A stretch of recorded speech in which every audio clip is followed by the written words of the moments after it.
For 17 days, the world believed 33 Chilean miners were dead. Then one rescue drill came back carrying a tiny handwritten note. It contained just 11 words. "We are well in the shelter, the 33. Those words became one of the most famous survival messages ever written. But surviving those first 17 days, without food, without sunlight, and without knowing if anyone was even looking for them, required something even more extraordinary. They didn't just survive underground. They built an entire society. It was August 5th, 2010, deep beneath the Atacama Desert in northern Chile. 33 miners were working nearly 700 meters below the surface inside the San Jose mine.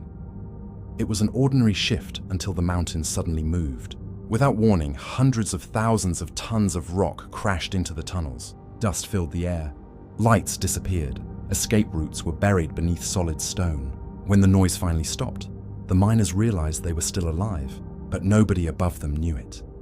The men gathered inside an emergency shelter that had been built for disasters, exactly like this. The problem was that it had only been designed to keep people alive for a few days. There were 33 hungry men and only a handful of cans of tuna, some crackers, a little milk, and very little water. There was no communication with the surface, no sunlight, and no way of knowing whether anyone had even begun searching for them.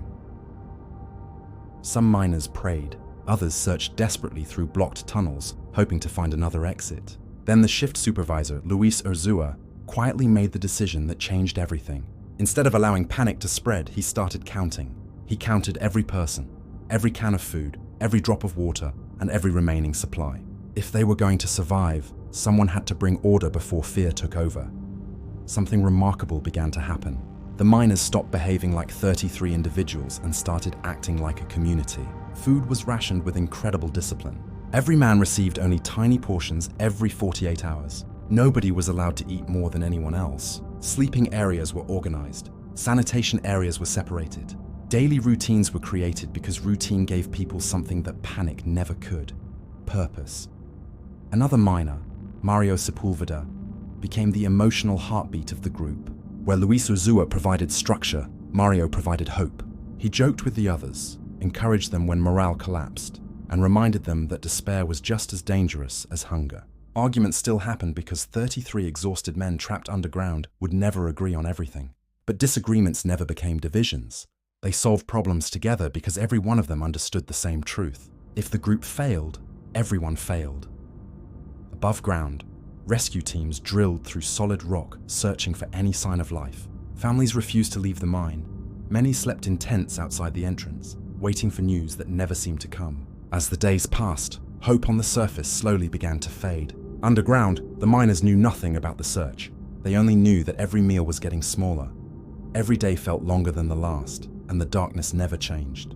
Still, every morning they followed the routines they had built. They cleaned, organized supplies, shared responsibilities, and kept moving. Discipline remained even when hope became harder to find. Then, on the 17th day, everything changed. One rescue drill finally broke through into the chamber where the miners were waiting. They heard the sound immediately and knew this was their chance. Someone quickly wrote a short message on a piece of paper, rolled it tightly, and taped it to the drill before it returned to the surface. When rescuers pulled the drill out, they noticed something attached to the end. They carefully unwrapped it and found 11 handwritten words. "We are well in the shelter, the 33.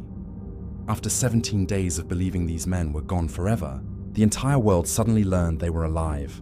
Food, clean water, medicine, cameras, and letters from loved ones were finally lowered into the mine. For the first time in over 2 weeks, the miners knew they had not been forgotten. But finding them solved only one problem. Getting them out created an entirely new one. No one had ever rescued 33 people trapped nearly 700 meters underground. Engineers worked around the clock designing special drilling systems and a rescue capsule that would eventually become known as the Phoenix.